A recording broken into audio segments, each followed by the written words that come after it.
Mesdames et messieurs, bonsoir. Merci de votre fidélité. Bienvenue dans cette édition.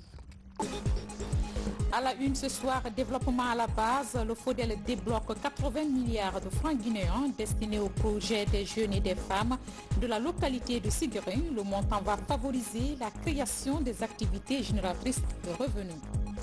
Après les premières pluies, la campagne agricole s'annonce sous le signe des restrictions liées au Covid-19 et sur le littoral, un vaste programme de valorisation du riz de mangrove est en cours avec l'appui de l'Agence française de développement. Et puis à l'Assemblée nationale, après la rentrée parlementaire, les nouveaux élus du peuple se fixent deux axes prioritaires, la lutte contre le Covid-19 et le renforcement de la cohésion sociale. Voilà pour les titres, je vous le disais tantôt, à Siguirin, 13 collectivités bénéficient du Fonds de développement économique local. Plus de 80 milliards sont débloqués en faveur des jeunes et des femmes de Siguirin. C'est pour faciliter non seulement la création des activités génératrices de revenus, mais aussi améliorer les relations de cohabitation entre la société minière de Dinguiraye et les communautés. Reportage Aboubakar Diaby. Ces acteurs du développement local se retrouvent pour valider la convention des projets communautaires définis au cours de la dernière session budgétaire du Fonds de développement local FODEL. La démarche vise à favoriser la création des activités génératrices de revenus pour les jeunes et les femmes dans la zone aurifère de Mandembere. Notre projet il est axé sur les petites et moyennes entreprises. Si vous prenez aujourd'hui Kintian, parce que l'idée de ces fonds-là, c'est de faire quitter les gens dans les mines, aller faire d'autres activités qui n'est pas des orpaillages ou quoi. Mais je salue d'abord le comité conjoint du ministère des Mines et le ministère de l'administration du territoire. On est réconforté parce que c'est la première fois dans l'histoire que tel montant de César soit donné à la collectivité de gérer elle-même. Et je pense que c'est un défi qui est lancé et il faut qu'on relève le défi. C'est un financement de 80 milliards de francs guinéens qui a été octroyé à la préfecture de Siguirin à travers le Fonds de développement local FODEL. Cette initiative devrait booster le développement à la base et favoriser la cohabitation entre les sociétés minières de Siguirin et les communautés riveraines. C'est des sentiments de joie et de satisfaction. Et la cérémonie qui se tient aujourd'hui à Siguiri est le résultat d'un long processus participatif et inclusif qui a permis à la fois aux collectivités, les maires, les services techniques déconcentrés et les populations de travailler en synergie en vue d'identifier des actions qui puissent leur permettre eux-mêmes de contribuer à l'amélioration de leurs conditions de vie. Désormais, la cohabitation sera très bonne entre les sociétés minières et les communautés d'accueil. Cela permettra aux sociétés de produire davantage pour permettre le développement à la base.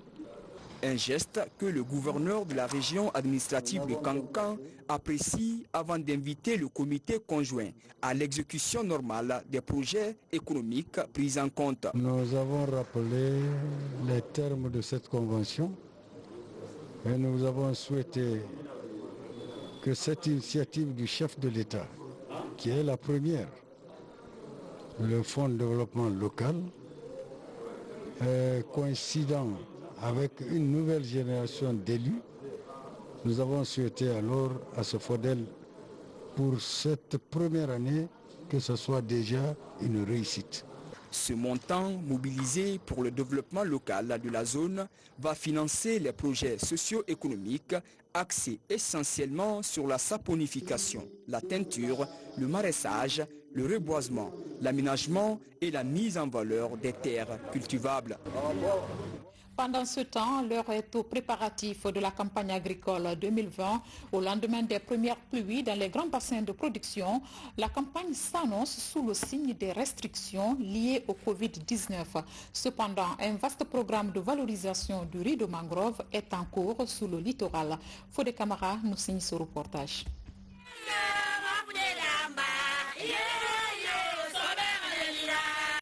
Contrairement au charme de l'animation des années précédentes, à cause des restrictions, la campagne agricole 2020 sera éprouvante. La pandémie du coronavirus risque d'affecter la sécurité alimentaire et nutritionnelle des populations. Pour alléger la pénibilité des petits exploitants et booster la productivité, l'Institut de recherche agronomique met à la disposition des membres de la Fédération des producteurs du vivrier et du sel de la Basse-Guinée un manuel et 4 fiches techniques. 2 outils de conseil agricole reproduits en 900 exemplaires pour vulgariser les bonnes pratiques.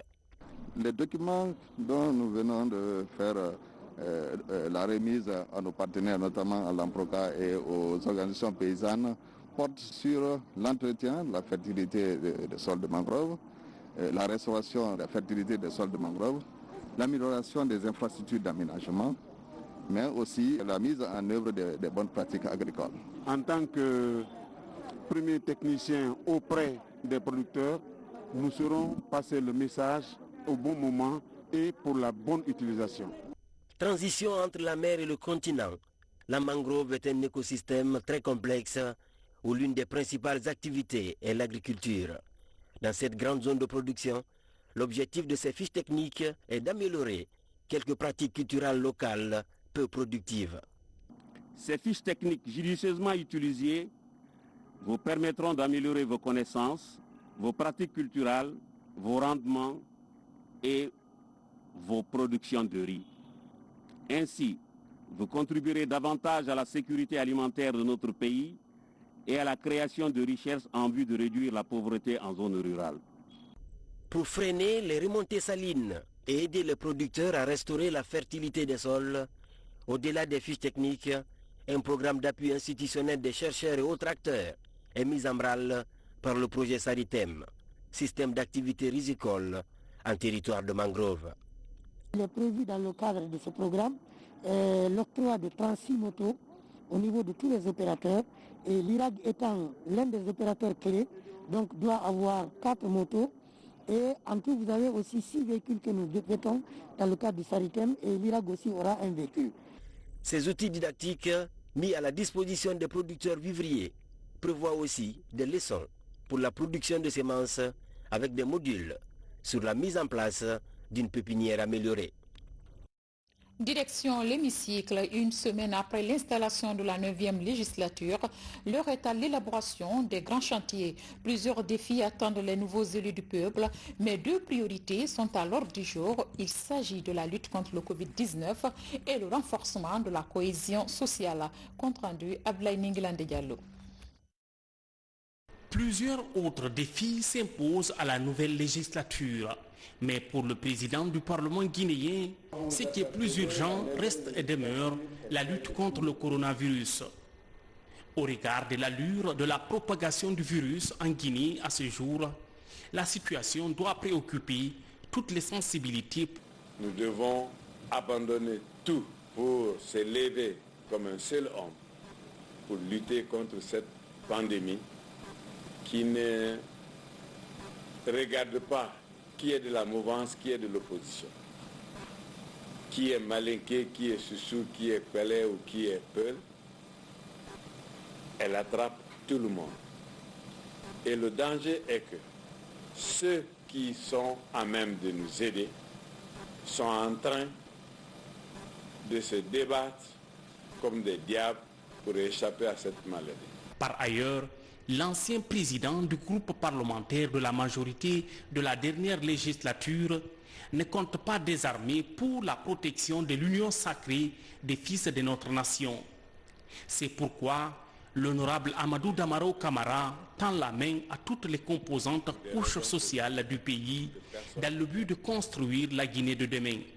Je me suis offert à user de tous mes moyens pour aller vers les autres et leur demander d'accepter pour qu'on se parle. La Guinée est notre bien commun et il n'y a pas de raison qu'on ne puisse pas parler de cette Guinée. Et j'inviterai de tout mon cœur chacun d'entre nous œuvrer à la consolidation du tissu social. Ceux qui sont avec nous aujourd'hui sont des Guinéens. Ceux qui ne sont pas avec nous sont des Guinéens. La seule différence, c'est que nous avons différentes manières d'apprécier ce que c'est que l'intérêt général. Et il est du devoir de chaque Guinéen, pour des raisons politiques, qu'aucun Guinéen ne meurt plus désormais. Que pour des raisons politiques, que personne ne perde plus jamais ses biens. Cette 9e législature comprend 30 partis politiques majoritairement dominés par le RPG Arc-en-Ciel. Sur les 114 représentants du peuple, on dénombre 16 femmes réparties dans les 3 groupes parlementaires. Dans l'histoire de l'Assemblée nationale de Guinée, c'est la première fois qu'une femme occupe le poste de premier vice-président de l'institution parlementaire. Et cette question du jour, comment faire adhérer les populations à la riposte en cours contre le Covid-19? Le sujet est au centre des préoccupations pour une meilleure mobilisation sociale contre l'ennemi commun. Les médias et autres leaders d'opinion sont invités à mieux jouer leur rôle pour freiner la chaîne de contamination de la maladie. Mamadi Terna Kamisoko. Avec la progression inquiétante du Covid-19 dans le pays, l'adhésion des populations au plan de riposte demeure un passage obligé dans le but de briser la chaîne de contamination de la maladie. C'est la principale préoccupation du moment à l'Agence nationale de sécurité sanitaire. Au cours de ce point de presse, l'engagement communautaire à travers le respect des gestes barrières est sollicité.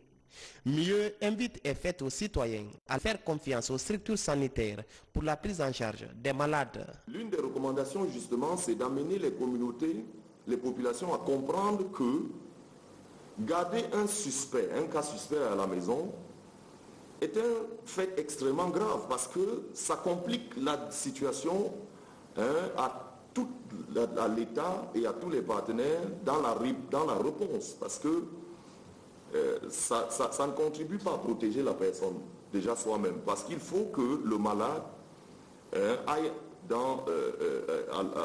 au centre pour bénéficier des soins. Et que les cas suspects aussi soient rapportés. Au départ, on a pensé qu'on pouvait dissimuler les cas suspects dans les familles et faire l'automédication et tout le reste. L'État dit non, il faut que tous ces cas-là soient rapportés. Le même appel est lancé en direction des médias pour une couverture responsable et professionnelle de la crise sanitaire. Les rumeurs gagnent du terrain et cela ne facilite pas le travail du personnel médical.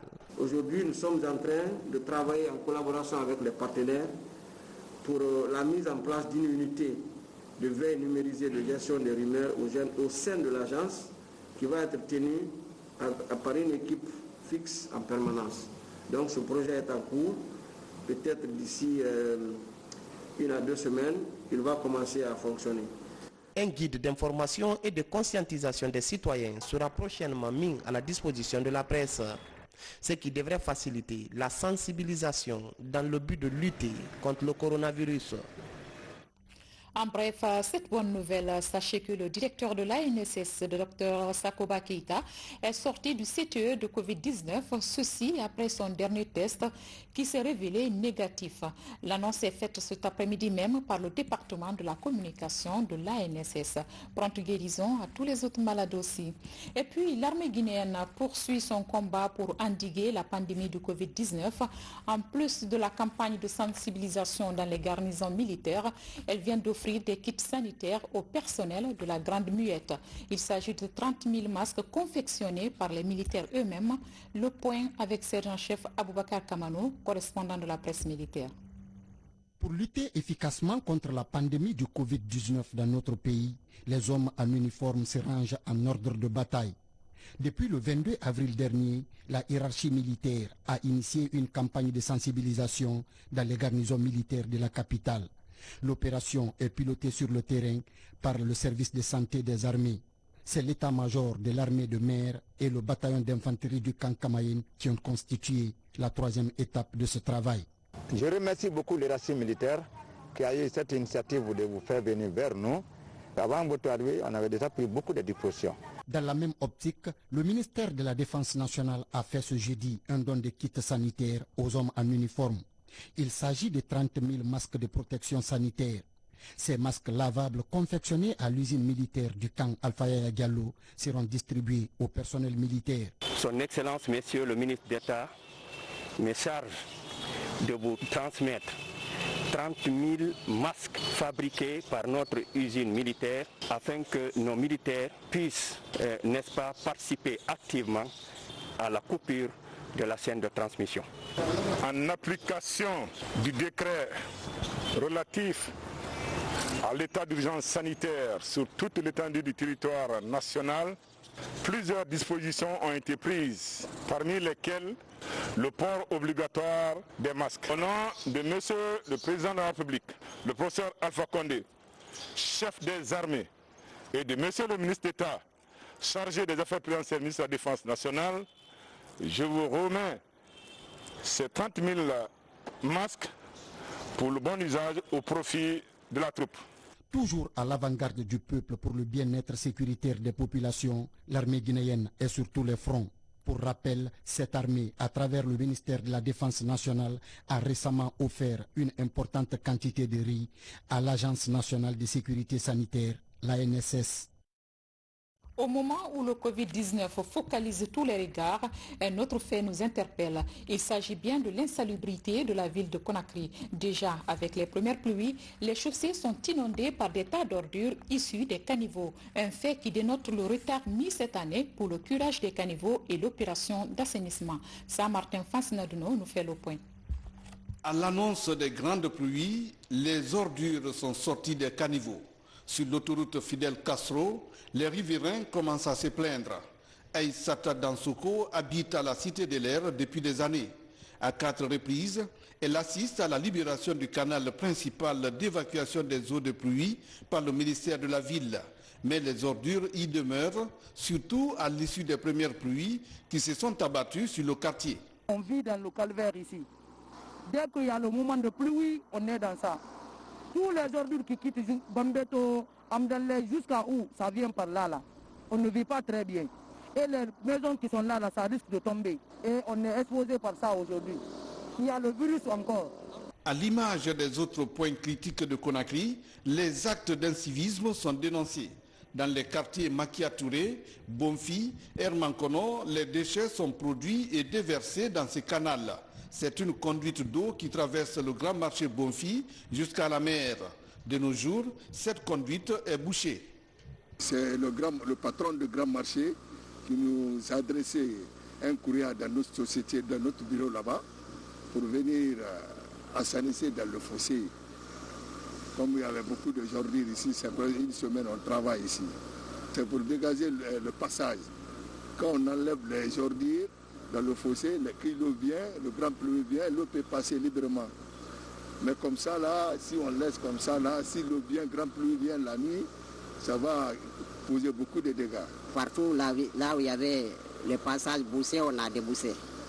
Ce canal, lorsqu'on était arrivé, on a trouvé que vraiment, après le démarrage des pluies, si ce n'était pas débouché, ça allait faire des catastrophes à l'alentour. Pendant que la lutte contre le Covid-19 se renforce, la présence des ordures sur les chaussées pourrait être cause du paludisme et des maladies diarrhéiques. Outre ces maladies saisonnières, les cas d'inondation sont à craindre, ce qui devrait interpeller les riverains à plus de civisme et les autorités publiques à plus d'action et de responsabilité. Et puis, lutte contre l'insécurité, un bâtiment flambant neuf pour le commissariat spécial de la sécurité routière de Anta, c'est dans la commune de Matoto. C'est pour améliorer les conditions de travail des agents et les aider à mieux accomplir leur mission. L'infrastructure est réalisée par les sociétés Iris Corporation et Lobal Sarl, avec un coût de réalisation d'1 milliard de francs guinéens. Morikaba.